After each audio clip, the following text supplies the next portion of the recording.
welcome to the Ferrari Esports Series as we have got our final regional heats. This time, it's the Americas. Yes, we have our 12 drivers from the EU and 11 drivers from the APAC region. Now it's time to find 12 from the Americas. I mean, it's been action-packed so far. You know, we've been to Mount Panorama, we've done the Hungaro Ring, but now it's everyone's cheeky fave. Oh, yes, it's Watkins Glen. Yes, and talking of cheeky faves, my cheeky fave, Matt Gallagher, is back in the studio. What a segue, Mike, what a segue. I'm clapping the segue as well as Matt. That's a wordsmith you are. Unbelievable. So, first of all, I suppose, have you ever actually watched a race at Watkins Glen? No, I've never been. I've been in the virtual world, in the simulator. Same. It's one of my favourites, to be fair. It is a really, really good track. It should promote some pretty awesome overtaking. I love it. It's fast-flowing. The last sector needs some commitment if you want to get the lap time. So, yeah, I'm looking forward to it. And you have to swallow your nerves, right? There'll be a lot of nerves at this point in the Americas region. My nerves, yeah, and everyone's nerves. I mean, the drivers, I can't imagine how they'll be feeling at the moment. They are just this close to saying they got to the grand final of the Ferrari Esports Series, and that's an accolade in itself. Then you want to win, but, you know, let's get there first. I mean, it's going to be a really high standard of racing, obviously, as it always is, but, like, do you have any kind of expectations for this one? What do you think? Oh, it's our final regional. Yeah, I think it'll be similar. Europe will be hard to beat in terms of how close that was, in terms of, you know, the quality of drivers we had there, but I think it should be up there. Yeah, the Americas, they've got some beating to do if we want to, you know, have a better competition than what we saw with Europe, but it should be close. Well, let's see what those drivers will be tackling in our track guide for Watkins Glen.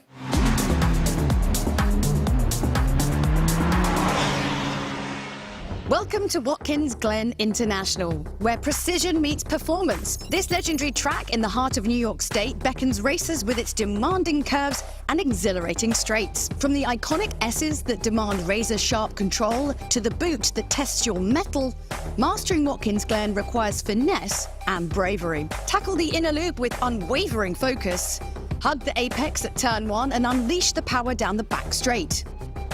Watkins Glen is a track where technique and daring converge. Every corner tells a story, and every lap is a chance to conquer the challenge. Right, plenty to tackle there. Matt, you've turned a few laps around here. What do you think of this circuit? It's brilliant. I will, you know, I'll compliment it all day long. I think turn 1 is... Cheeky fave. Yeah, turn 1 is really important because once you're through there, it is pretty much a full, flat-out route all the way down the straight. So that's where you're going to be making the overtakes into that next right-hander, which isn't, you know, massive in terms of its braking zone, but that's the turn 1 is absolutely key if you want to have a good run out of there. And then kind of single file, I'd say, through the middle part of the lap, although there are a few braking zones, actually, quite heavy braking zones that you could pull off a move, but not necessarily the longest straight ever. It's still a great track, and again, out of the final corner, you want to have a good run because turn 1 could be an opportunity to overtake as well. And the final corner is one of those ones that sort of tempts you to taking a bit too much speed into it, but there is a wall. Right?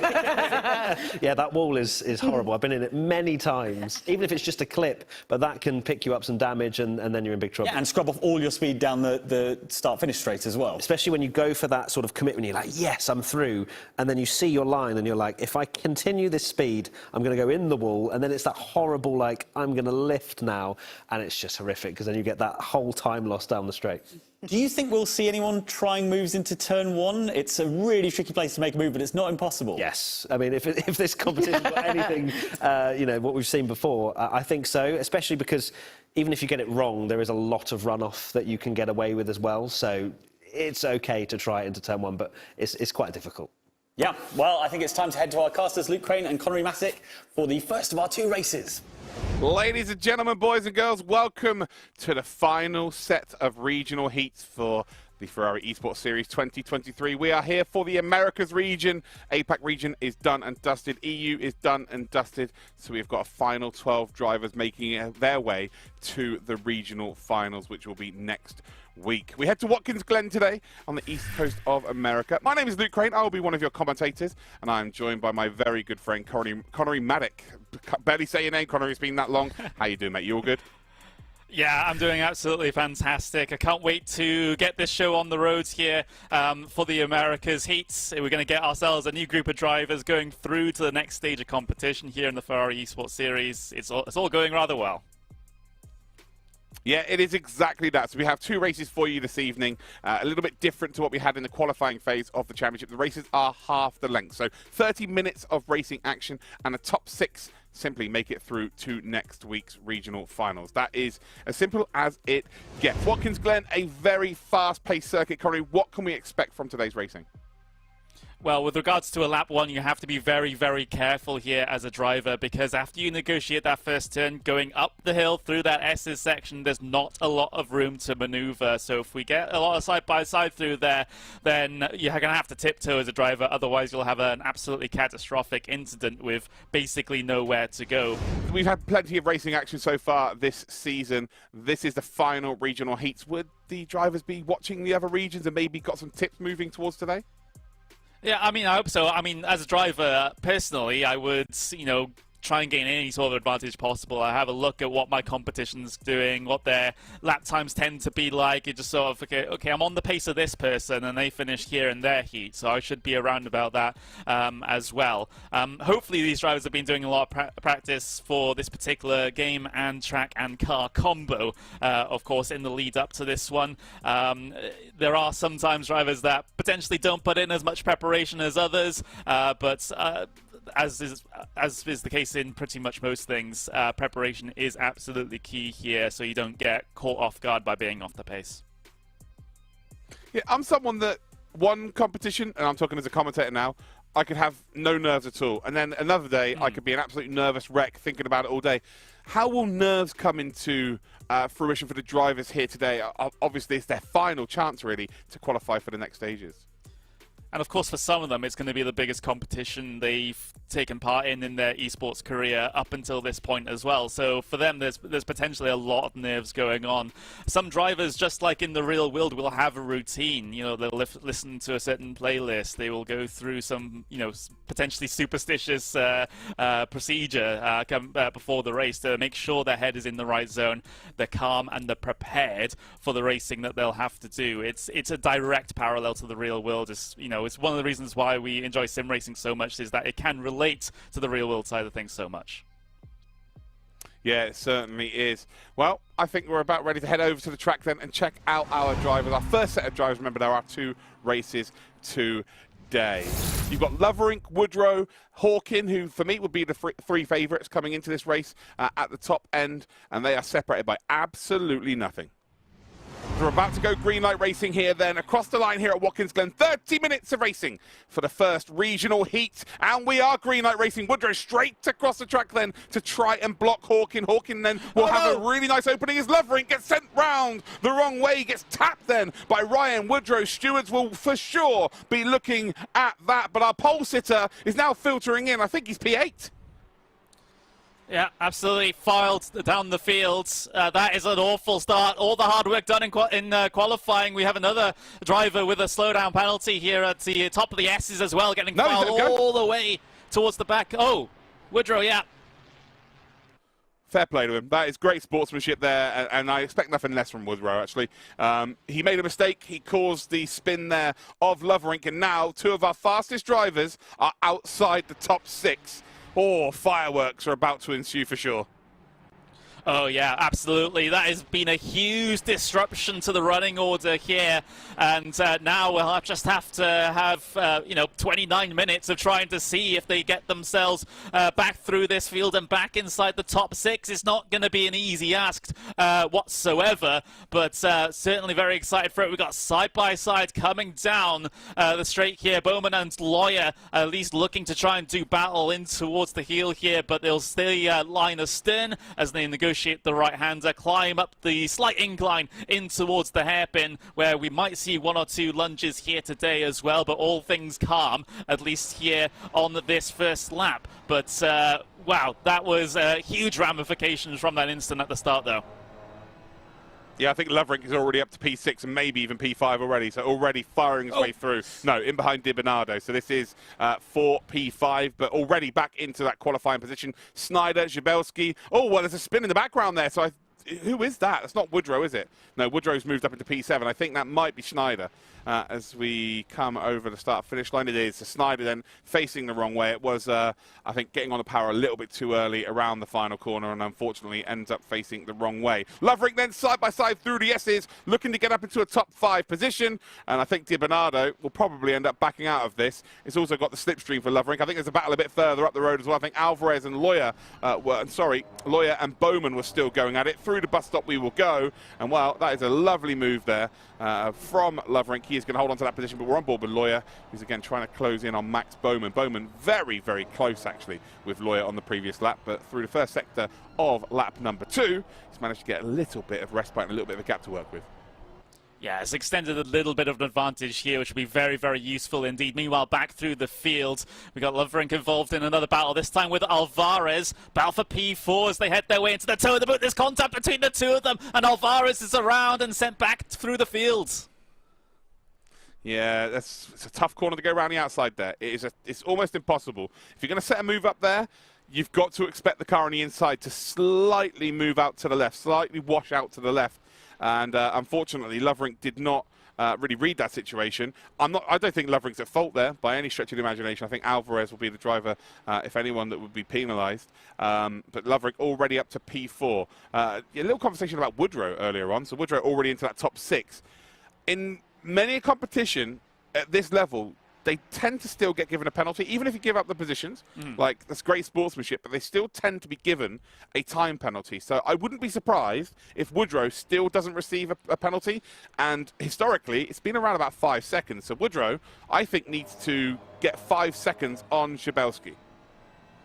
Yeah, I think that would be the reasonable thing to do, as we see Woodrow going side-by-side through the S's section. This is with Di Bernardo, but Di Bernardo is going to back out of that one slightly. Might have another opportunity here coming down in towards the bus stop, depending on how much of the slipstream he can just sort of sit in on the way down in towards the braking zone here. But I don't think he's quite going to be close enough to be able to make that happen into the first apex. But Woodrow now up and towards P5, still wants that that buffer zone back to P7, however, for reasons that you've already described, Luke.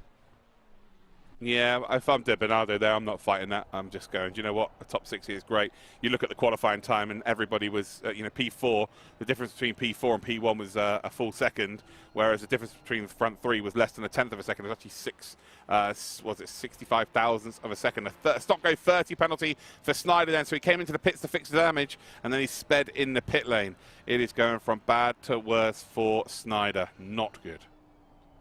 Yeah, not at all. And, well, at this point, he's just out there, hopefully going to get back out there and just drive around, because you never know what might happen. You might have other drivers retire from this race. It's a long shot, I know, but potentially you're still going to be able to gain a couple of positions. Whether or not you'll be able to go, 5-second penalty for Woodrow. There it is.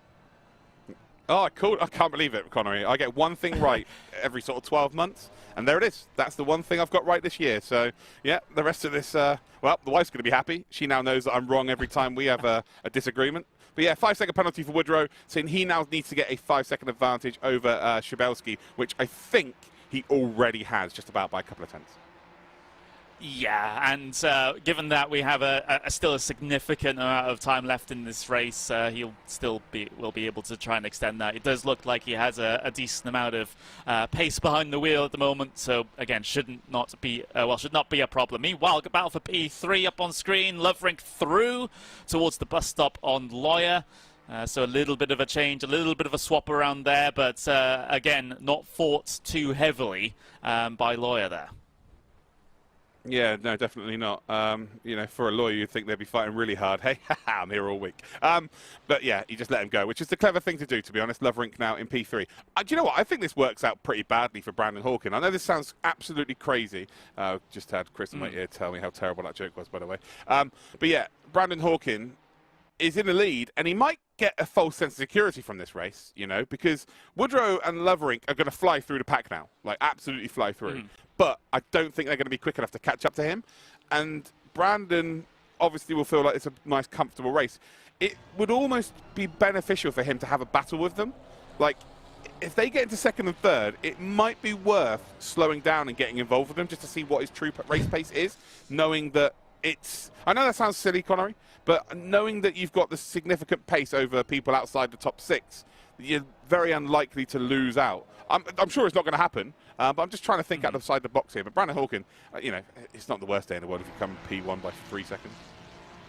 I mean, yeah, not a bad day at the office whatsoever. But yeah, I think dropping back here just to get some racecraft practice in, I guess, is not necessarily a move that I would go for. I think it's just that little bit too risky just for that. I mean, you can just try and have a look at the lap times afterwards in terms of averages after the event and gain a very similar sort of understanding. But we're seeing this battle continue on. Bowman trying to hold on to that P2 at the moment, with Lovrink basically breathing down his neck on the way down in towards the bus stop before you flick it in towards that carousel. Just hug that inside for as long as you can before gradually tracking out and getting onto that exit curb. But this is where the pace has been a little bit more equalized here, Luke, because we saw how Lawyer, we saw how Bernardo not really fight these drivers as they were working their way through. However, I don't think Bowman is under the same sort of impression here as Woodrow gets to, Lovrink gets to the inside.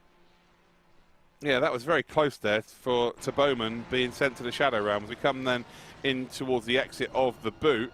You can see that Lovrink's just angling to make a move. He's forcing Max Bowman to make a mistake there. And I just don't think you need to be taking these kind of chances here. I'm kind of willing Bowman to battle for this. Just hold on. You can see now that Lovrink's not learned from his mistake earlier, where he tried to pinch onto the apex, and him and Alvarez had a bit of contact. And Max Bowman, well, he lives to fight another lap. Love to see this. It's actually really nice battling.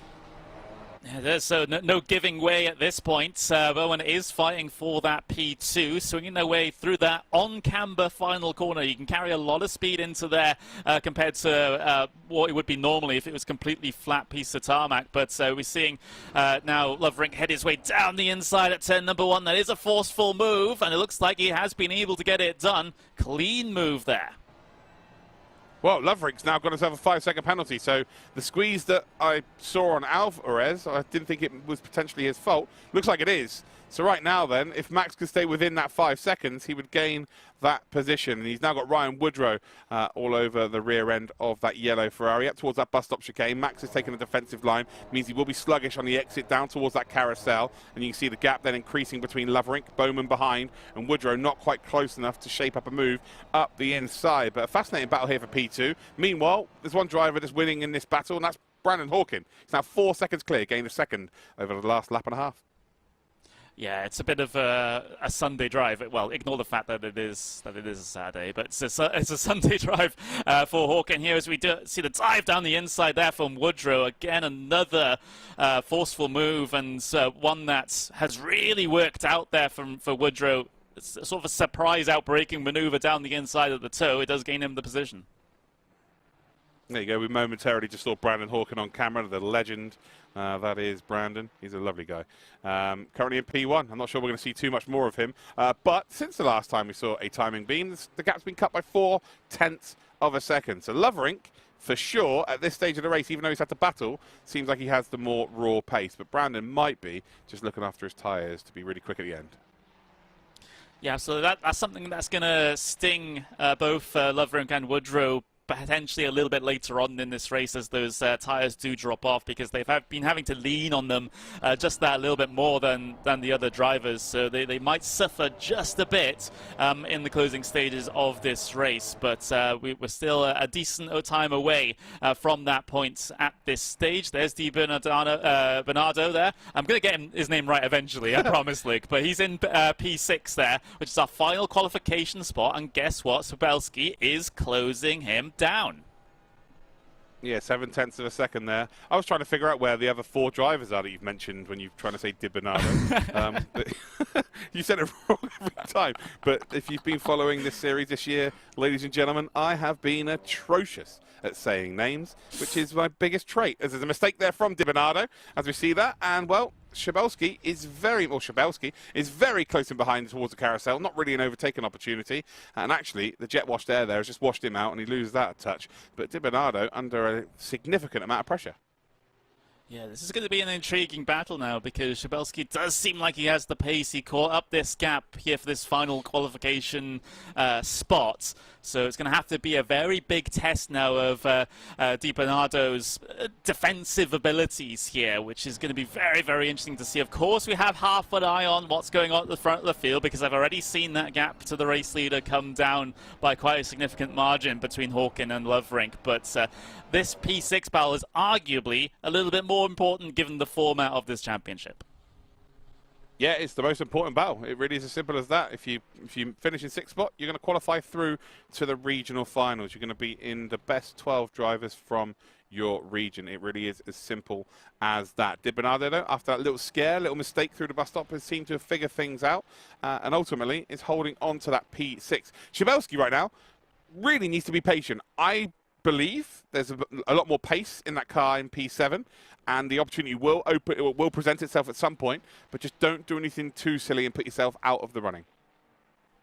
Yeah, that's the key here. There's plenty of time left in this race. 17 minutes. We're not even at the halfway point just yet. So there's you can sort of sit this second behind, just maybe look after your tires a little bit more, go on the hard charge a little bit later on. That's certainly an option that's open to him. But of course, the decision making will come directly from him with regards to, does he feel like he has the pace to try and get past now, or is he going to wait a little bit later? Because we have seen some mistakes here from Di Bernardo.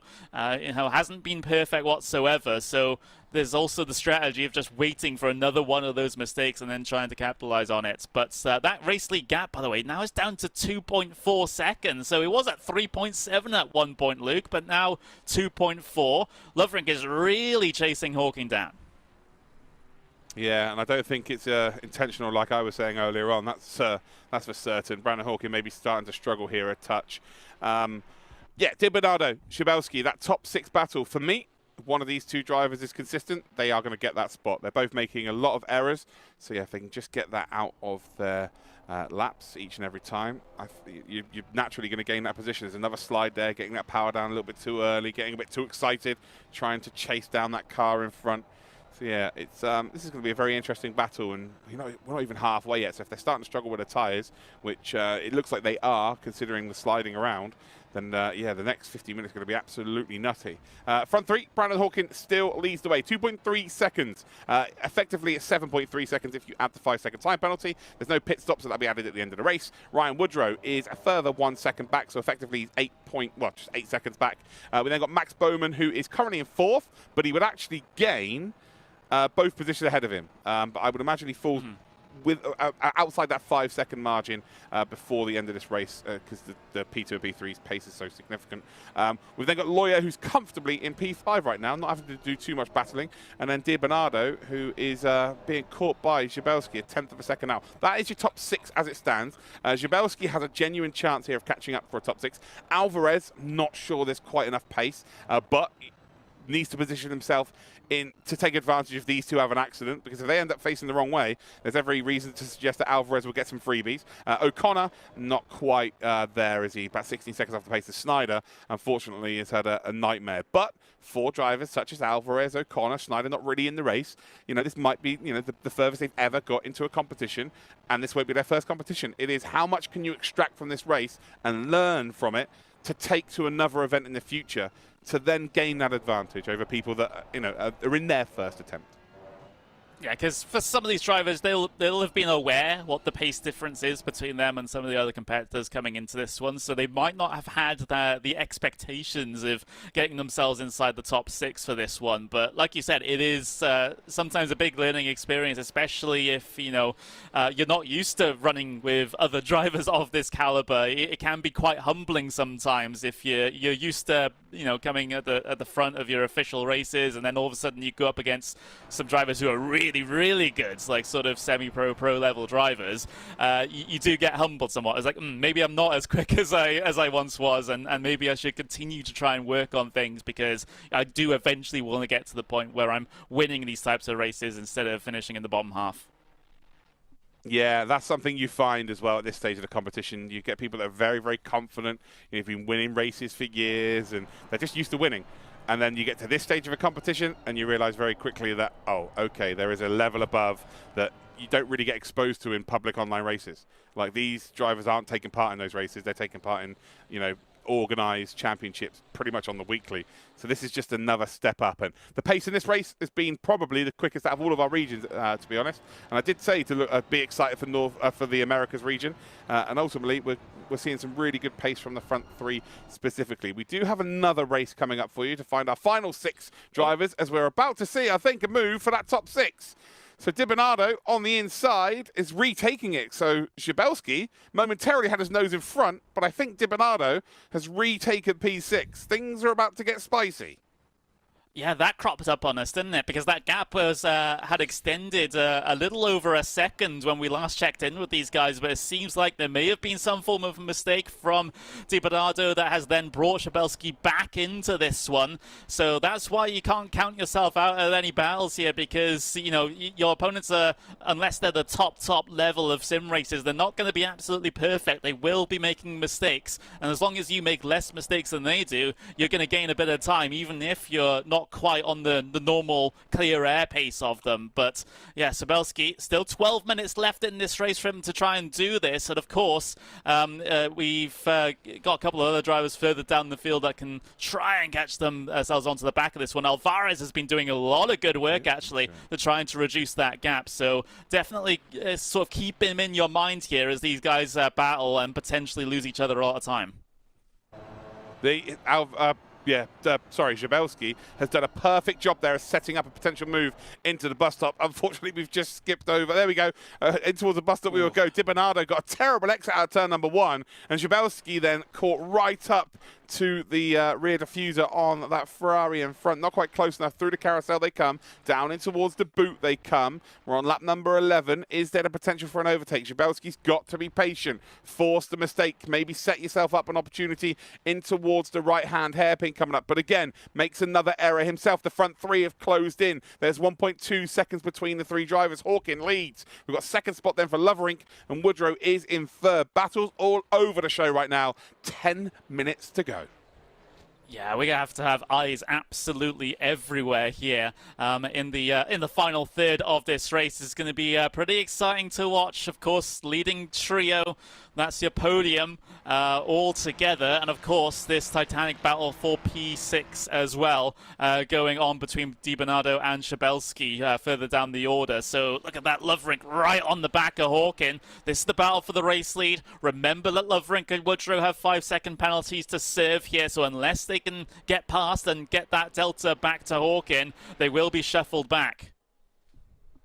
Yeah, and you can't really afford another penalty, realistically, here, because if you get a significant one, we've seen that penalties, you know, increase in size the more you get. Then ultimately you're going to put yourself in trouble of going outside that top 6. So yeah, if you're Loverink, you've got to make a move. If it is an absolute nailed on, you're going to complete it. And Woodrow here might be worth just being nice and patient and wait for an opportunity to open up, because I'm pretty sure in 10 minutes there's no way Loverink's going to be able to get a 5-second gap on Hawkin. Hawkin would have the slipstream to work with as well. So yeah, I'm not sure that we're going to see anything too crazy, but who knows. Di Bernardo, though, making a bit of a mistake through the bus stop. He's sliding all over the show. Doors opened up wide, then down through the carousel. And, well, I'll tell you one thing here. Jabelski guessed the wrong way there, didn't he, Connery? He's looked to go around the outside thinking that it was going to be Di Bernardo's going to be really slow on the inside. Unfortunately, Di Bernardo just washed out to the left and blocked any advancements there from Jabelski. It's still Di Bernardo in P6, the final qualifying position, but I think things have just started to heat up nicely. Yeah, it's a really tough thing to do through there. One of the strategies to try and make a pass off for the bus stop is to try and get them to take a more defensive line on entry, and then they won't have the perfect run through the corners, through the apexes, and then maybe you can sneak up underneath coming in towards the carousel. That could be one option that's available to you there to try and get past, but not successful in that instance for Jabelski. We've got this battle for the race lead going on here as well. Hawkin, Loverink, and Woodrow, you can cover them all with a towel if you had a very, very big towel going up through the S's section. This is looking pretty intriguing at the moment. And Woodrow, you know, do you sit behind here in P3? Do you go for P2? That's the question. Looks like he's going to utilize the slipstream and try and make that move for the P2 happen, but no, he's just going to back out, just going to lift out a little bit and make sure they go single file into the bus stop. Yeah, you got a really good exit out of turn 1 again. The front 2 just didn't, ultimately. But it's just too risky. You're going to qualify through. Getting an extra position doesn't matter. And if you feel like you've got more pace than the front two, the two in front of you, that might almost be enough.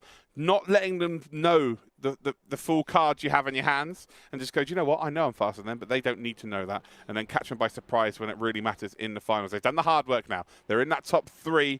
They're comfortably in that top 3. And, all is good. Max Bowman currently in 4th. Then Loyer is in 5th position. But the gap between Di Bernardo and Szybalski is only 0.4 of a second. That is the final ticket through to our regional finals. It is so hotly contested.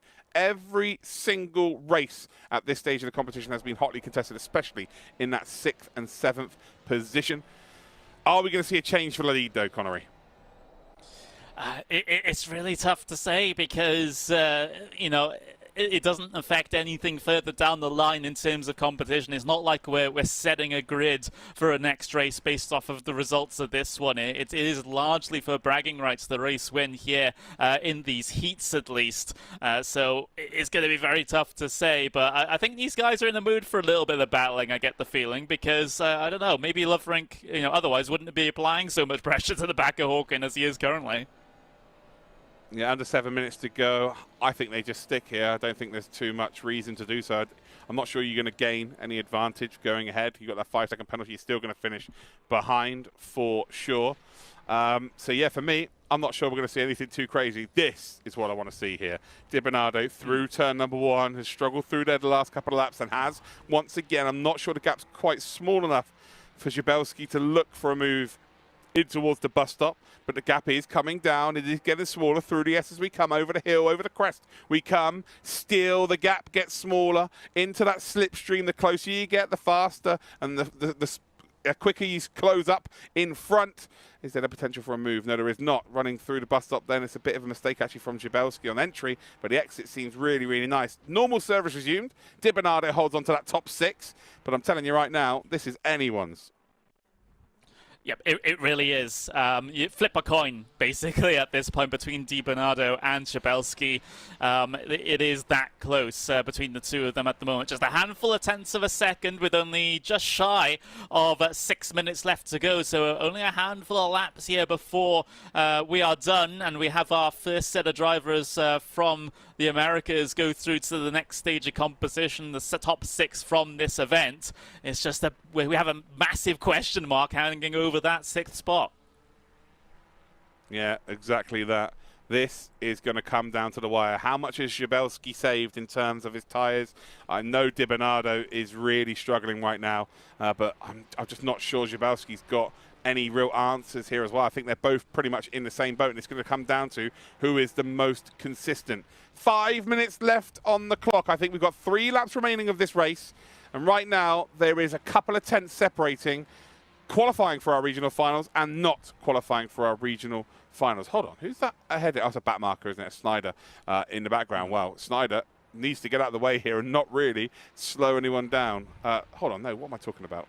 The camera just changed there and it completely foxed me. It is Di Bernardo, isn't it? Szybalski right in behind, up the S is a lot closer this time around, and actually comes out of the slipstream because he was a little bit too close, and now has the overspeed, turns out to the left-hand side. There is an opening there, but isn't quite far enough alongside. Now, if you want to make this move stick, you've got to box him in. Not quite close enough, though. Forces Di Bernardo to go in very quickly into the bus stop chicane. And once again, there's a mistake from Szybalski. Di Bernardo survives. Brilliant bit of defensive driving. Still in P6.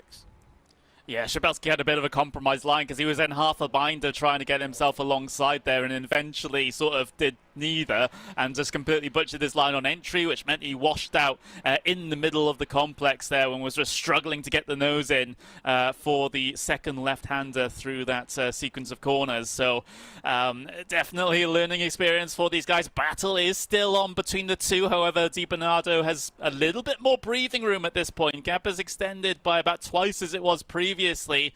That might just be enough for him to hold on here, but I don't think he really has the clear air pace up against Szybalski at this point in the event as the tyres are starting, they have definitely worn down by this point with the tyre model being the way it is.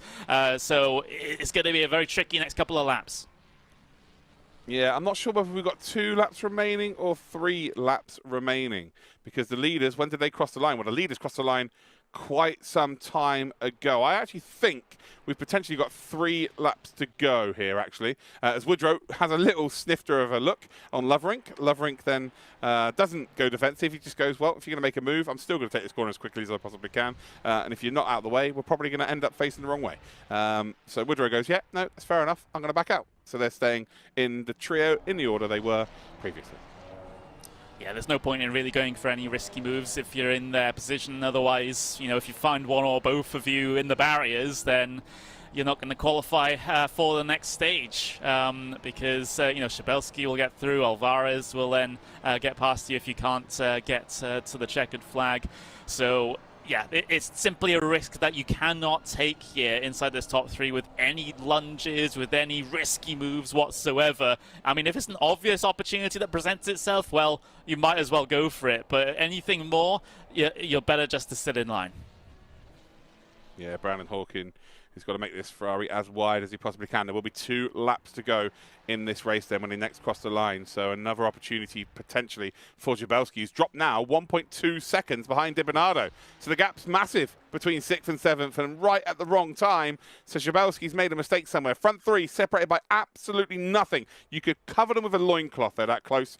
Hawkin is the leader. Loverink in 2nd. Woodrow in 3rd. Of course, there are 5-second penalties to be slapped on to 2nd and 3rd as Woodrow does have an opportunity in towards turn 2. I thought he might have the slight overlap. Doesn't quite work out. Again, probably lets off the gas here because the gap was a little bit too close. It's a very similar corner to Radion and Eau Rouge where you can be too close on entry and ultimately lose a load of speed. Comes out of the slipstream and he's now got Hawkin to drag him along.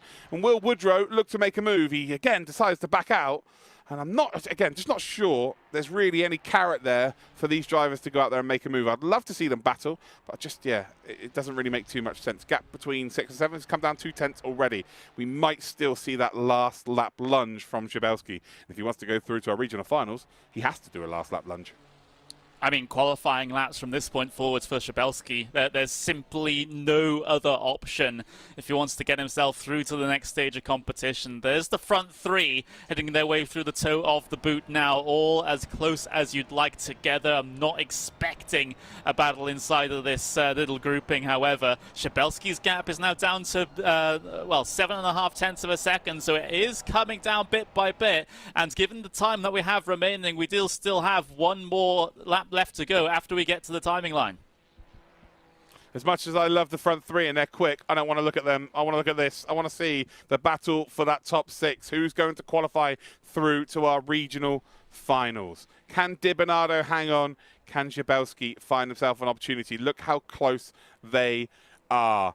They have got 0.6 of a second between them, so he's catching up each and every section of the circuit. The front 3 have crossed the line. They have started their final lap of the race, meaning these 2 here will have one more tour of Watkins Glen to sort out whether they're through to next week.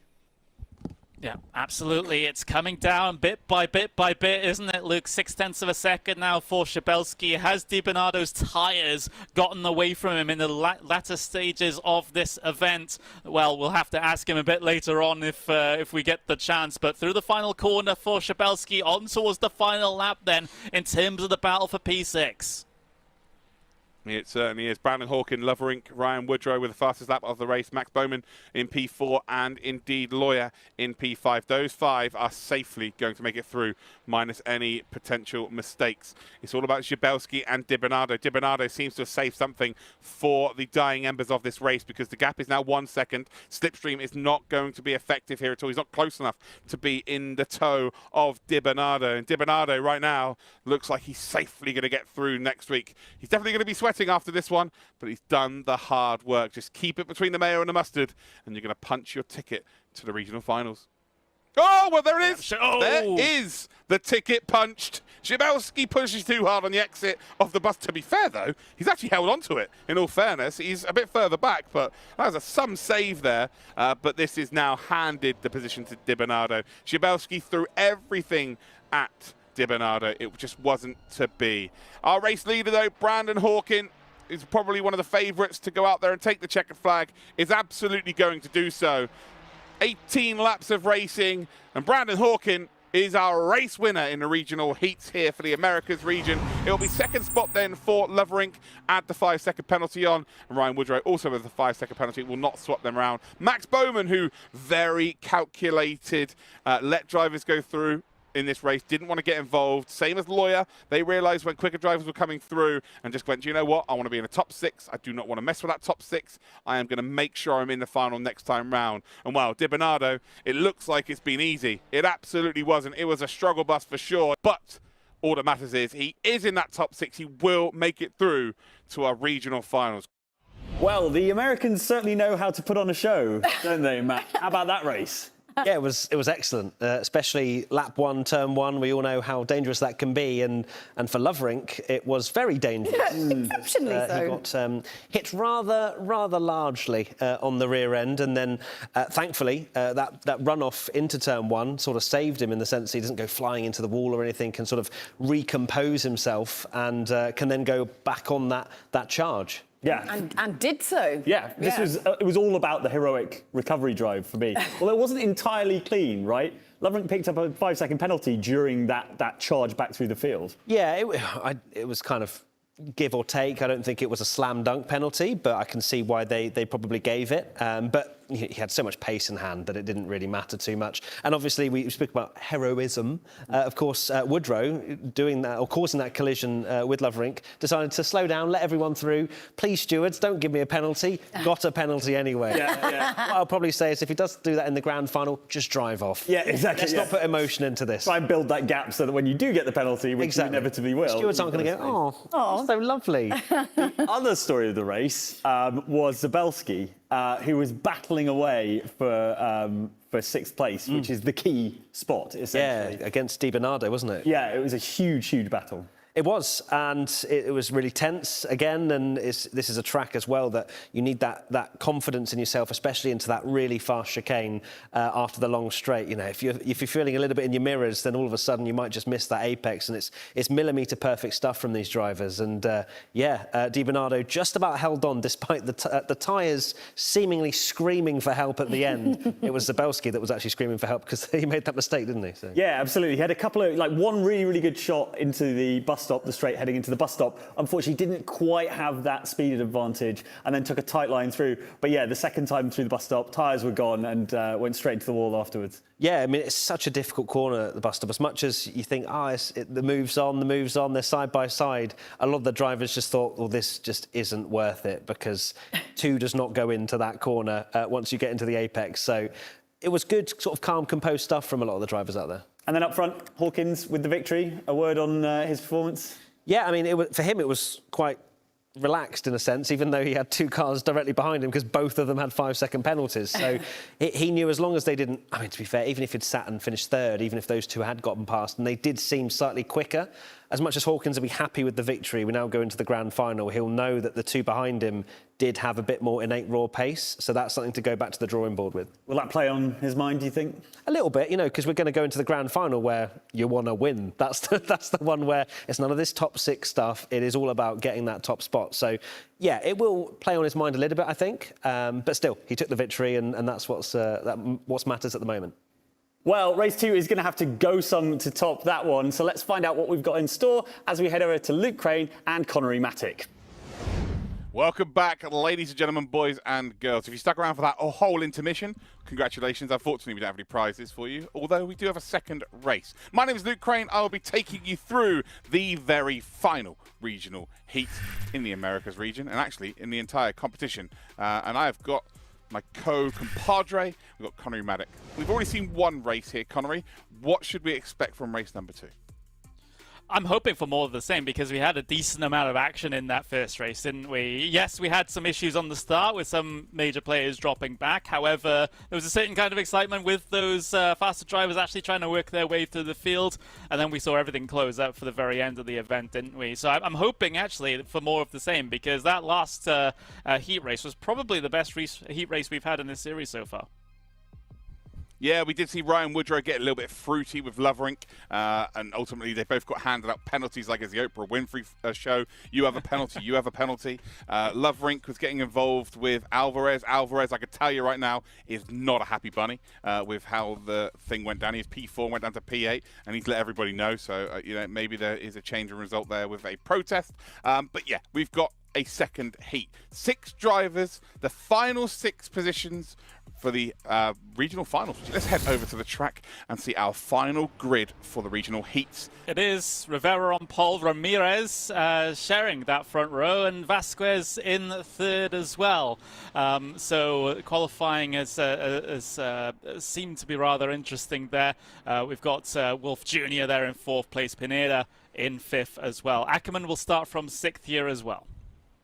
We're heading now towards that start-finish line. We're about to go green light racing. The Ferrari Esports Series 2023 regional heats are about to come to a close, and we are now green light racing. And a bit further back, I think Alvarez has got an absolute worldie of a start, side by side then with Fitz Pineda. And while 3 wide into turn number 1 normally doesn't go, the front 3, 4 have got through nicely, but what about Alvarez? Has Alvarez made up any positions? Well, actually, by the looks of things, he has. He's moved up into P6. It's actually Ackerman who's going to drop down here then in that Scarlet Ferrari. Side-by-side action heading then along the back straight down towards the bus stop chicane. It was a ballsy move, but it has been configured, it's been done and dusted. Beautiful stuff. It was. We're getting a bit to side-by-side through the bus stop as well. At the very front of that train, I think that was Vasquez and Ramirez that were having a bit of a disagreement there for P2 coming into the bus stop, but it seems like they've managed to get away from that unscathed. Here's Pineda and Alvarez as well, going wheel to wheel for positions just inside of that top 5. So a lot of action here on this first lap. Rivera's been unable to break away a huge amount here in these opening stages, but he's making short work of them at the moment with 0.6 of a second over the rest of the field as we head out of the toe of the boot, as we still watch this battle between Pineda and Alvarez. Alvarez might just have a run here into the heel. I think Alvarez has balked qualifying because he just seems so much faster than the cars in front right now. You got Wolf Jr. who's made a couple of mistakes behind, but yeah, I think Alvarez in that yellow Ferrari is lightingly fast. Doesn't want to burn the tyres up, that's for sure. But yeah, we'll want to try and get ahead of Fitz Pineda as soon as possible. So to sort out what's happened here, Ackerman was in P6, Wolf Jr. was P5, Alvarez was P7. Alvarez now P5, Wolf's moved down to P6, and Ackerman's dropped down 2 spots down into P7. So not quite in the qualifying spots, but as I say that, he's about to pull alongside Wolf Jr. We're about to see some side-by-side action down towards turn number 1. Indeed we are. Ackerman down the inside of Wolf Jr. Remember, this is the battle for the final qualification spot. We're having it already early on in this race as they continue with the wheel-to-wheel action through towards the S's section. Ackerman has been able to get himself ahead there, so back up into P6. But I don't think this one is going to be let off without too much of a fight here, as Wolf might come back at him into the bus stop. And look at him, he is closing in, angling towards the inside there. Is there any commitment on the brakes? No, there isn't. Single file. Yeah, Wolf trying to blow down the house of Ackerman there. Not quite going to work out, and actually holding on to P7. But don't panic. You do not need to force the move as we're heading on towards the middle of lap number 2. You just need to be patient here. There will be mistakes happening in front of you, and if you feel like you've got that pace, then you're ultimately going to get those opportunities. In behind, you can see actually Harding and Marlowe both making their own route around the cutting up towards the hairpin here, uphill braking zone. Wolf Jr. there, nearly made friends with Ackerman. Not in the nicest way possible, though. That was very close to both of them ending up being out of this race. Yeah, very, very close, but they're able to live to fight another day. Meanwhile, we've got the battle for P2 going on. Vasquez versus Ramirez up in towards the hairpin. Ramirez attempting to go the long way around there, but will end up being unsuccessful in doing so. Meanwhile, as these guys have been fighting, Rivera has been able to pull away by a significant margin in the front of the field. It's up to around 3 seconds, the lead advantage here at the moment as well. So Rivera is running off into the sunset and leaving the rest of these guys in this battle pack to sort out their own differences. Yeah, this is not just a battle for P2, though. This is a battle of the driver with the longest name in the history of the competition. Both have 4 names. So, yeah, whoever comes out on top here will be the undisputed name champion of the Ferrari Esports Series 2023. All jokes aside, though, Vasquez does hold on. Ramirez, though, with a nice toe with Pineda just in behind. But you're right, Rivera off into the distance. The most dominant winner we have seen so far during this championship in the qualifying phases, and he is absolutely turned up from where he left off, and he is looking very, very quick indeed. Yep, he has 4 seconds now. 4 seconds is crazy, making up basically a second inside one sector there, it feels like. So, yeah, Rivera is running away with things here as he holds the clear advantage at this stage. Getting that gap with less than 5 minutes expired in the race is certainly quite an impressive feat. But we're not interested in P1, are we, Luke? We're interested in the battle for the final qualification spot. That's going on between Ackerman and Wolf, or rather it continues between Ackerman and Wolf here for the moment, as Wolf looks like he has been able to slide through up in towards that 6th place. So another swap of position between these two. I wonder how many we'll get before this race is done.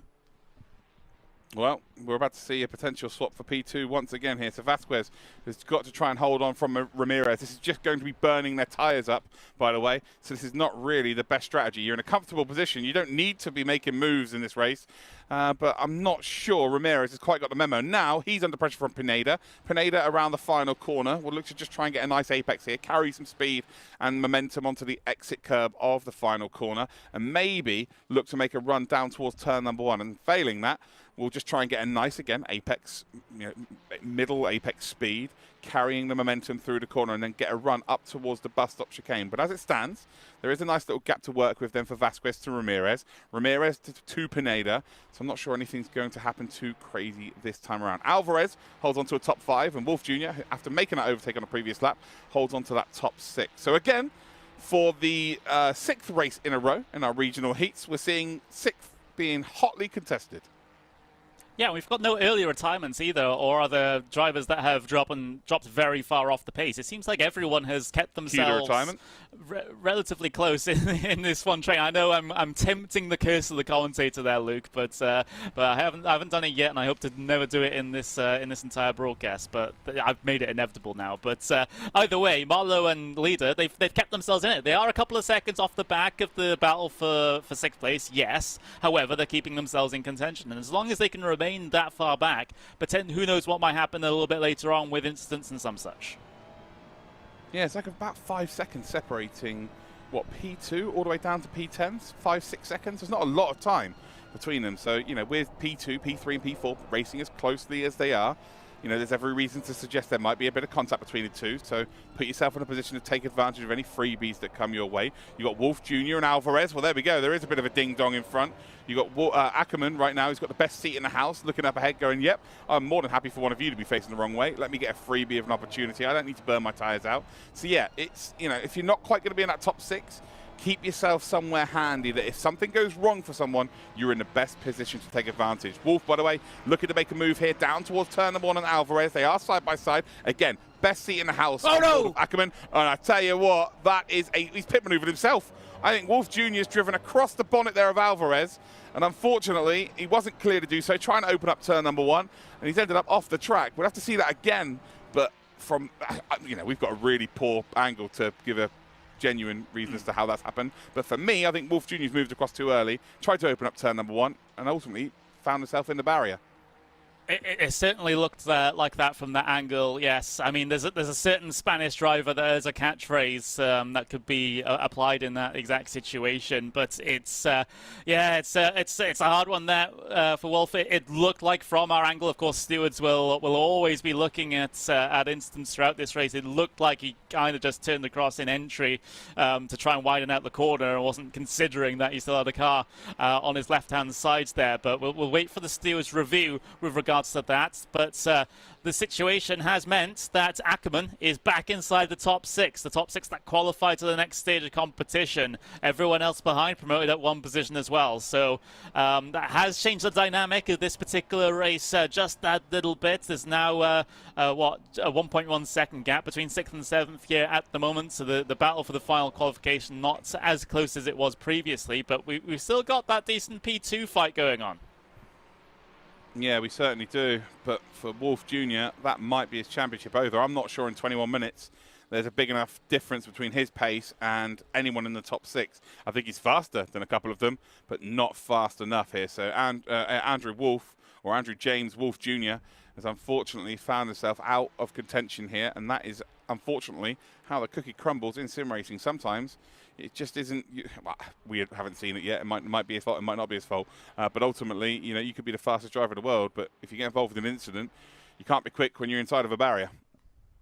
Yeah, I mean, I've had the fortune to commentate on a lot of top sim racing events, and sometimes the fastest driver is not always the driver that comes in first. That's just the simple nature of racing. Sometimes things don't go your way, either through your own fault or not through your own fault. But you do have a certain control of your own destiny to try and keep yourself out of trouble. There was a bit of a disagreement there going on further back through the field in the bus stop. Was that Harding and Marlowe? It certainly was, yeah. Harding very much struggling to get through the bus stop and actually drove through there, ironically, like a bus. And Marlowe couldn't really avoid it, and I think they may have just high-fived each other in the nicest possible way. But there was definitely contact between the two of them. They've lost time to Ackerman. So Ackerman right now will be looking in his rearview mirror, and they would have disappeared for a while, and he's going to be a pretty happy driver right now. Bit of insurance to work with just under 20 minutes to go. Yeah, 3 seconds the gap at the moment between P6 and P7. That is relatively comfortable here at the moment, as long as it doesn't fluctuate too much. Meanwhile, you've got battle for P2, Vasquez versus Ramirez, as close as ever, with less than 20 minutes left to go in this second America's heat. And looking to try and get that exit at the final corner. That was fantastically well worked there by Vasquez, gaining a tenth of a second approximately on the way down in towards turn number 1. That's just through one acceleration zone. That's what can make all the difference. Yeah, these two are very, very quick drivers indeed. We've seen them battling already so far this season, and they are absolutely providing us with a really cool show.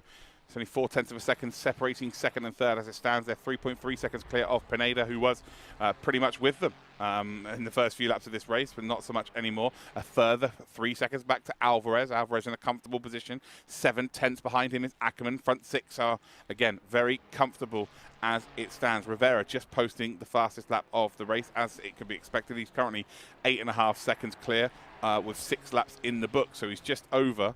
He's about 1.2, 1.3 seconds faster a lap as it stands, which is a massive margin at this stage of a championship. So Rivera really setting down a marker to the other qualifiers who've already qualified for. I would say that this group is probably if such a word, again, I mean this in the nicest possible way, probably the weaker of the two heats.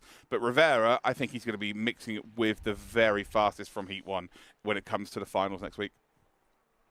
Yeah, absolutely. It'll definitely be up there with so many of the competitors that we had, with Brandon Hawkin, with Lovrink, like those sorts of drivers. Those are the ones that are more on his pace, or rather he's more on their pace, depending on which way you want to look at it. And don't forget, when it comes to the little bit later on in the competition, the fastest drivers from this grouping, or rather this entire Americas grouping, will be going up against the other regions as well for the grand finals. So they'll have to be going up against the best that Europe and APAC have to offer as well.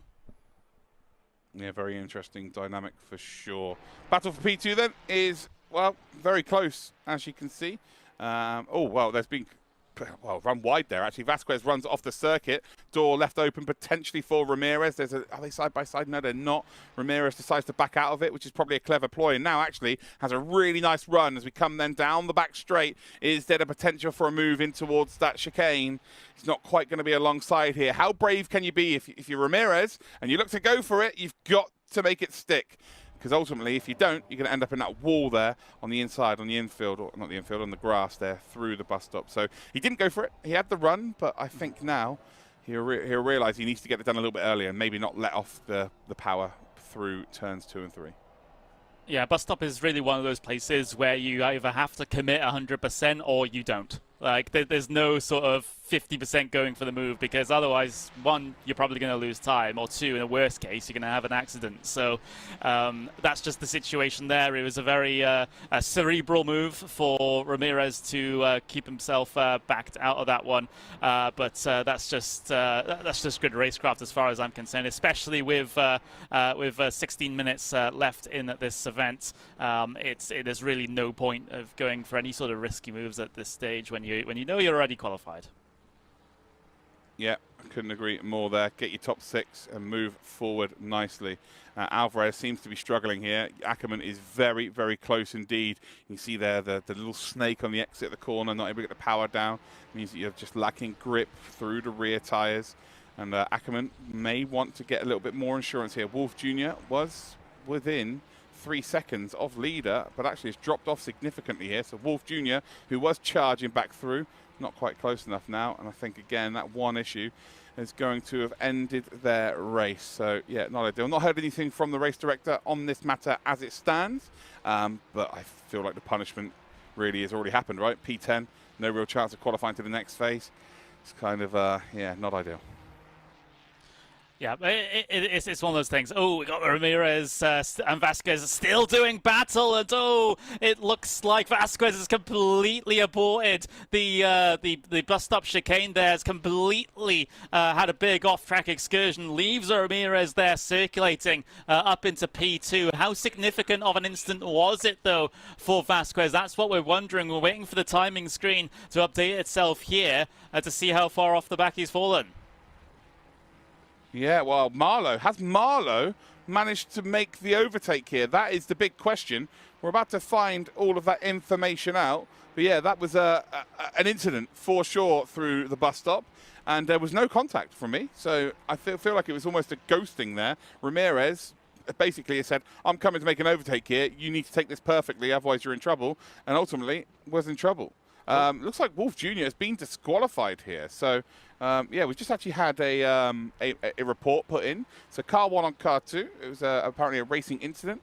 After overtaking car 2, car 1 goes to take the normal racing line before fully getting in front of car 2, spinning themselves into the barrier, misjudged the gap on the outside and did not leave car 1 a car's width. Car 1 did not deviate from their line. Yeah, Andrew Wolf coming out worse. So unfortunately, he's gone into the pits, but he's been disqualified in the pit. So I'm not sure what that is. I don't think you can get disqualified from anything in the, like, you have to be disqualified via a race director. I'm not sure you can get a penalty for anything to be disqualified. Like, if you speed in the pit lane, it's a stop go 30. I could be wrong. I could be completely wrong there, but I'm pretty sure you kind of have to be disqualified by a steward. Maybe some ACC experts that know a little bit more than we do could give the explanation there. But yeah, that is unfortunate. I saw how the stewards actually came to the exact same conclusion that we did. It goes to show that we know exactly what we're doing, Luke. I've been right twice in the same day. That's actually never happened. Oh, Alvarez. Well, Ackerman might be about to get another freebie here. Alvarez runs out wide, bounces over the curbs, and Ackerman does get the move. But what about Vasquez? Vasquez also looking to get back involved and try and make up some overtakes. We know that Vasquez isn't shy from getting involved in some side-by-side action. And right now, if you're Alvarez, I'm not sure you fight here. I think you've been given a gift of a top 6. Just keep hold of the top 6. Don't do anything too silly to lose that potentially. Marlowe is just sat there behind all of these cars going, oh, please, please, please shenanigans. Please happen for me. Let me gain another spot. Yeah, that's yeah. So this has made this fight here for the top 6 will be a little bit spicy here amongst all of these drivers. Of course, Marlowe wants to try and get himself involved in this, trying to get stuck in and get that qualification spot in towards the regional finals. But it will be a very, very difficult ask for him. He said, didn't he say he's already only been sim racing for 6 months or something, and now he's about 1.1 seconds away from qualifying into a regional final of a major competition on ACC. That's not bad going, is it? Hey, I've got no favourites in this competition, and of course I am, impartial, but come on, Marlow, get the job done. Oh, I'd love to see you get a top 6.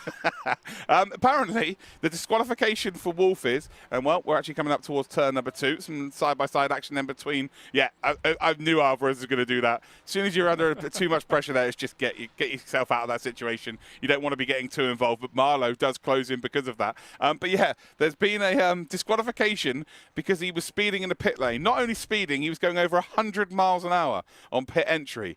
So yeah, that is dangerous, and ultimately that's why he's been disqualified. I've never seen that before. I genuinely have never seen someone speed in a pit lane like that in a race and get disqualified. So yeah, that's new to me. But that's if there's ever a good enough reason to get disqualified, that is it for sure. Yeah, I think there'll be a license revocation in the real world from there. If you do 100 miles an hour down on towards pit lane. Thankfully, these are simulated cars and in a simulated environment, so in the end, the danger isn't there. But yeah, that's a little bit sketchy there. Meanwhile, Marlow has caught this gap in. Alvarez, he's only 0.3 of a second ahead now, and he's going to go for the move down the inside of the heel. Wow. Marlow, absolute scenes here as he looks to try and make a move for that top 6. He sends it again. Oh, as we come through turn number 9, just 10 and 11 to deal with. We've got an overtake happening in front as well as Ackerman gets overtaken by Vasquez. I think that's a case of race management. Let him go. He's faster. I don't need to be getting involved. I'm in that top 6 position. But the battle, once again, 6th and 7th are so close to each other. It is every single race. This format has been incredible to watch. Look at those two yellow Ferraris in the background.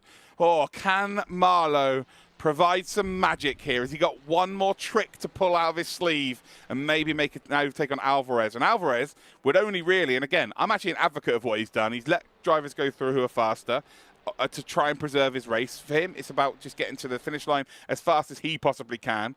But in doing that, has actually left himself slightly exposed to Marlow. Marlow gets involved here with Alvarez. There is every suspicion that Harding might be able to get involved as well, because he's only 1.5 seconds behind. So this is about to get very fruity indeed for that final qualifying spot. Yep, it really, really is. So for another race this evening, we have an intriguing battle for P6 going on, and so we'll see how it turns out, though. Marlow just dropping off the back just a little bit more by a couple of tenths of a second. It's not a panic situation for him just yet. It's one of those things that he can easily maintain and pull back in over the next couple of laps. But Alvarez, he's going to have to try and defend pretty heavily in these final stages of this race now, because, well, he feels like he's been on the defensive for the entirety of this event so far. So it's definitely going to be nothing new for him. But look at how much speed Marlow tries to carry through the corner. He's got to be careful not to overdrive the tyres here. Oh, it took me years to get into my first ever finals of a competition. It took me years to get to a LAN event back in the day. And yet Marlow might be about to achieve a grand finals in his whole region in the first 6 months of his sim racing career. Oh, what a time to be alive. It's incredible scenes. But he's still got the hard work to do because Alvarez holds on to that position. So as much as the fairy tale is on right now, he is still outside of that qualified position, but he is closing right now. Alvarez really starting to struggle. Yeah, so that's one that's we're going to be paying a lot of attention to in these final 8 minutes. Meanwhile, Ackerman has been carefully trying to keep Vasquez in his sights there. 6.5 tenths of a second between the two. There's the race leader, Rivera, who's up to 12.5 seconds now. That is a dominant margin. Yeah, apparently. I forgot we haven't seen him in the race. Yeah, that is unfortunately the kind of trade-off you have. If you dominate a race, you don't tend to get much camera time. So, yeah, I'm not sure Rivera's going to be too worried here as we see a potential move, not quite close enough. Oh, there's no way you can go around the outside there. I'm afraid you're going to lose too much time, but it doesn't matter because there's a mistake from Alvarez. And Marlow, 6 months sim racing career, might be about to get a prize he couldn't have dreamed of, up to 6th position into the qualifying spot. But on the exit of the hairpin, he has now left the door wide open for Alvarez to come back at him. I'm not sure if there's an overlap, but I'm telling you right now, Alvarez is absolutely sending this side by side, then down in towards turn number 8. And, well, the positions have been reversed once again, and Marlow's coming back at him. This is crazy stuff. Side by side up into the hairpin. A bit of a door check coming up towards the apex of the corner. Has to cause Marlowe to slide back outside the top 6 here. And look behind them here, Luke. It's Harding from out of nowhere because they've been fighting so hard. He's looking to try and make this a 3-car fight for the final qualification spot. This is crazy. You don't want to miss these final minutes. And just like that, there's 6 minutes, 40 seconds left on the clock. There's 3 cars battling for 1 qualifying position. It's the final regional heat. Top 6 in this race make it through to the regional finals as Marlowe runs wide. He's onto the curb, slides around, and now he's going to have to defend this position as there's contact between Marlowe and Harding. Harding's going to go through. And I tell you what, I think Marlowe might have tried to defend that a little bit too hard there. They're both still facing the right way. Alvarez, though, has been given a bit of respite. I think he's going to have 2.5, maybe even 3 seconds to play with here. And actually, it's 4.4. In the blink of an eye, Alvarez has gone from a couple of tenths in one sector to 4.4 seconds clear. There's a mistake again from Harding. And right now, I think Marlowe and Harding, they might cost each other the chance of being in that top 6. Alvarez is now clear. Yeah, that might be the situation there, but never say never. The race isn't over until it's over. 2 seconds, actually, between Alvarez and Harding here for P6. So still within the realms of a chance. I might have jinxed it there by getting pretty hyped up. Alvarez wide out. Oh, that's not ideal, is it? That's going to be a couple of tenths of a second lost to Harding immediately. How nervous is Alvarez? Answer, yes. He is in P6 right now, but he is struggling to find that racing line. He might be struggling with tyre wear, and all of a sudden the driver that we hadn't really mentioned, we said there might be an outside chance of getting a top 6. Maybe Harding's now the favourite because he is closing in at a rate of knots here on Alvarez. Alvarez might be in a little bit of trouble here. Can Harding spring a surprise? Yeah, he wasn't really a factor in this race for the first half of the event, but with the battling that Alvarez and Marlowe were doing pretty much constantly for corner after corner, it lost them way too much time, and it's brought Harding into it. 1.2, 1.3 seconds was the gap coming across the line that time by. Marlowe's still in this, by the way. He's less than a second off the back of Harding, and I think that's proof, Luke, that he's pushing way too much. Oh, this car is like a happy dog chasing its tail there through turn number 1. Nearly went all the way around, but ultimately has kept it on the straight and narrow. But you keep making mistakes like that, not only are you going to hemorrhage time, but your tyres are just going to get worse and worse, and it's a snowball effect. You become slower and slower. You don't have traction in the braking zones. You can't get the power down on the exits, and then you become a sitting duck. Right now, Alvarez has kind of figured it out, hasn't he? Made a mistake a couple of laps ago, but since then has looked really, really strong. 1.3 seconds is a nice gap to manage, really. When you've been used to having someone 2 tenths in front of you or behind you, 1.3 seconds will seem like an eternity.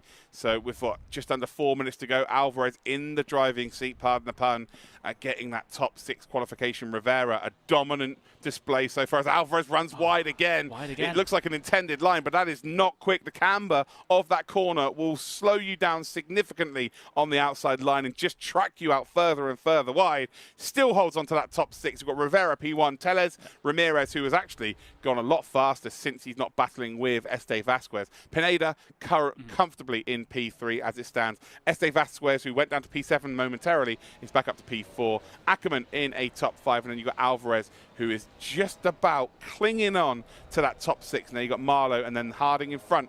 They are chasing down Alvarez. Is there one more twist in the tail? It is. They are both back in this now.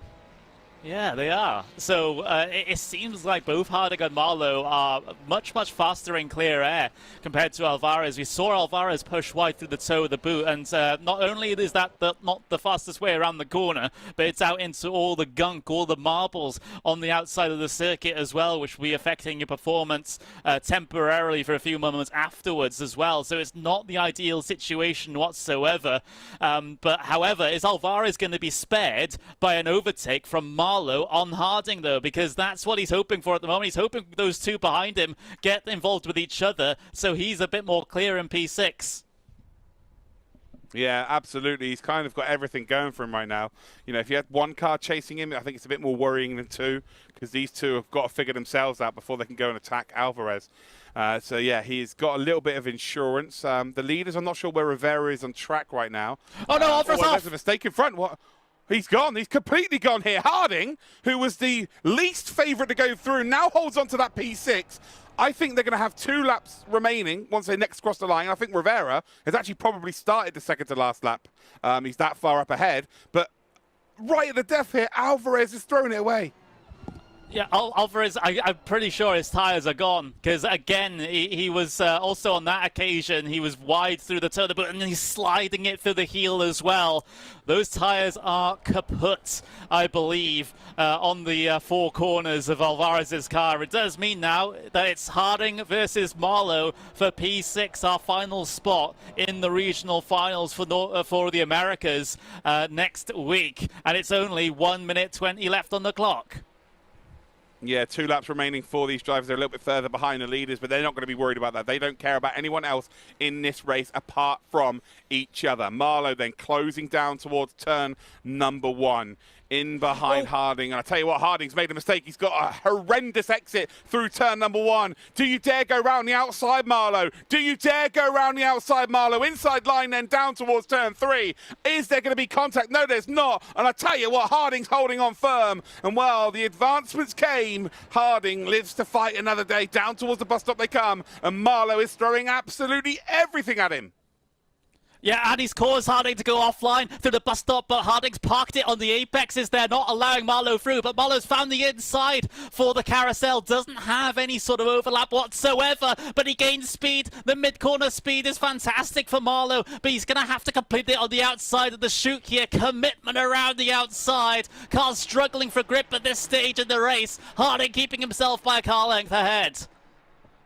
And now Alvarez gets involved again. We thought his race was done, but it absolutely isn't. Well, it might be now. There's contact between the 2 yellow cars. And, well, it looked like Harding had made a slight mistake. And, well, Marlowe could not get out of the way. Halfway through the second to last lap, the cars in the lead of this race have started their final lap. And Alvarez then is going to try and push Marlowe. And that's exactly what Harding needs. He needs to be seeing in his rearview mirror these 2 yellow cars going at it, ultimately slowing each other down. So all of a sudden, it's gone from Harding not having a chance to being in the qualifying spot. Marlowe had no chance earlier in this race, and he's battling for that qualifying spot. Alvarez had the qualifying spot, and he's thrown it away. He's got 0 chance of getting back involved, but all of a sudden, he's back involved.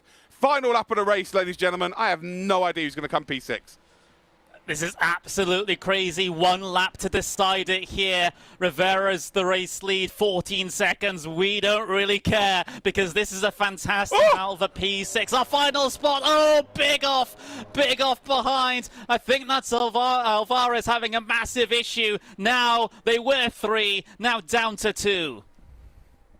Yeah, he's just locked up down towards turn number 1. He's broken a bit too late. He's also probably downshifted a little bit too quick, and yeah, the mechanical braking has just over-rotated the car as he's gone for a turn in, and he's just spun off. That's kind of what happened there, and it now becomes 2 people battling for that final position. We're on the final lap of the race, and there is only 1 position up for grabs. Rivera is golden, Ramirez is golden, Pineda is golden, Vasquez and Ackerman are also golden. There is 1 ticket remaining to the regional finals. Marlowe closes in on that rear wing of the white Ferrari as Rivera does cross the line. The checkered flag is taken, but we knew that was going to be the case. It's all about P6. Can Marlowe find a gap to work with? They have merely got themselves 4 corners to negotiate. Harding has got 4 corners to negotiate. Marlowe will close in the braking zone. He will try and force a mistake. Harding will run ever so slightly wide, and I tell you what, Marlowe has got a lot of overspeed. 3 corners now remain. Is there the opportunity up the inside? There is the opportunity up the inside. There is contact. Harding defends it, though, valiantly. I think he's done enough here. He had to go for it, did Marlowe. It may have been a bit scrappy, but you can not have a go at him for going for it. We wanted to see him at least send it once. It wasn't to be. Harding is going to hold on, but Marlowe gave everything and gave us an incredible fight to the end. Harding will take your final qualifying spot, joining Rivera, Tellez Ramirez, Fitz Pineda, Ackerman Vasquez into our regional finals. Marlowe, leader, Alvarez Wolf Jr. unfortunately not quite making it through. Mike, did you actually, I mean, you said that obviously it was going to take a lot to, you know, zhuzh up what had already happened. What did you say to the drivers? Because that was ridiculous. It was ludicrous. What just happened? Let's start off, Wolf Jr. What kind of chaotic energy was happening? A lot of zhuzhing. Yeah. Lots of zhuzhing! Technical term. Yeah. No, that was quite something to behold. Probably the best race I think we've seen in this whole series, especially with what was on the line. Wolf Jr., in particular, was looking like a potential top 6 candidate, then just turning in at turn 1, just onto the bonnet, and then just into the wall. It's over. Oh, well, we thought it was over, and then it was definitely over when he went 100 miles an hour into the pit lane. Yes, that was maybe an error based on the fact that I think Wolf Jr. qualified, or just petulant, you know. Yeah, I think it was more that. I'm out. But yeah, I think Wolf Jr. qualified via Assetto Corsa rather than Assetto Corsa Competizione, and so I wonder whether he was struggling because he saw a few Larry moments as well, late on the brakes and early on the accelerator in a few places. Yeah, he was aggressive. We saw that in every example that we've just mentioned. It's a bit of a shame because, again, he did have the speed to qualify, but unfortunately didn't, and perhaps needs to just reset slightly on the mental side because I don't think that was particularly an accident what he did in the pit lane, but maybe it was a bit of a statement for some reason. See you later, guys. I'm out of here. Talking of errors, Vasquez. Strategically, poor choice, right? He was very lucky, let's put it that way, because you know, we were just speaking about 2 not going into 1 in that bus stop chicane, and he was like, no, absolutely, I'm going to prove that it can, and that did not work. And yeah, it was just a very awkward way to then sort of have to reposition his car. We didn't really quite see it on the cameras, but it just seems like he was just pushed wide, and then there's a wall in the way, and so he's probably had to awkwardly go into reverse, and then he dropped down to 6th, I think it was at the time, but thankfully had enough pace to be able to then sort of make up to about P4. Yeah, I think a couple of the drivers actually let him through because of that pace, essentially, and they didn't want to get involved in an accident like Vasquez had done previously. But then we had an epic confrontation for that final 6th place, the final spot to get into the grand finals. How about that fight? Well, I mean, amazing, wasn't it? You had Alvarez, you had Harding, and you, of course, had Marlowe, who Luke Crane was, in fact, cheering for in the commentary. Which is impartiality went out the window. It was brilliant. I mean, I think we all were, especially with the story behind the fact he's only been sim racing for 6 months. That's quite the backstory, and we all have an underdog, don't we? But, yeah, that was crazy, because we thought Alvarez was going to secure it, and then with a few minutes to go, he makes that mistake and just goes off on his own. And then all of a sudden, Harding's in the position to qualify, and we're all secretly cheering for Marlowe as well. And, you know, it was epic. And Marlowe wasn't scared to shove a nose in either.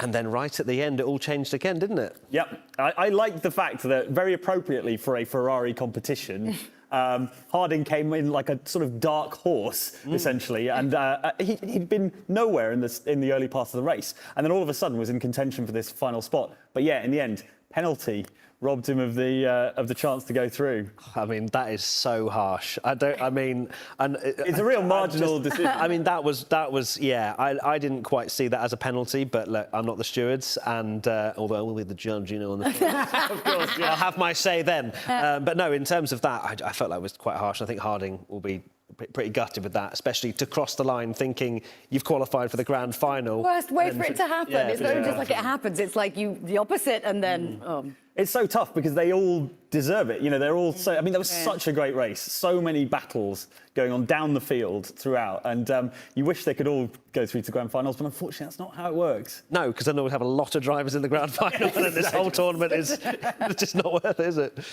Well, after 2 absolutely spectacular races, we have our 12 finalists from the Americas region. Yeah, huge congratulations to Brandon Hawkin, Skylar Lovering, Ryan Woodrow, Max Bauman, Cody Lawyer, David Di Bernardo, Ricardo Rivera, Uziel Ramirez, Jose Fitzpineda, John Robert Ackerman, Jose Vasquez, Alexander Marlowe.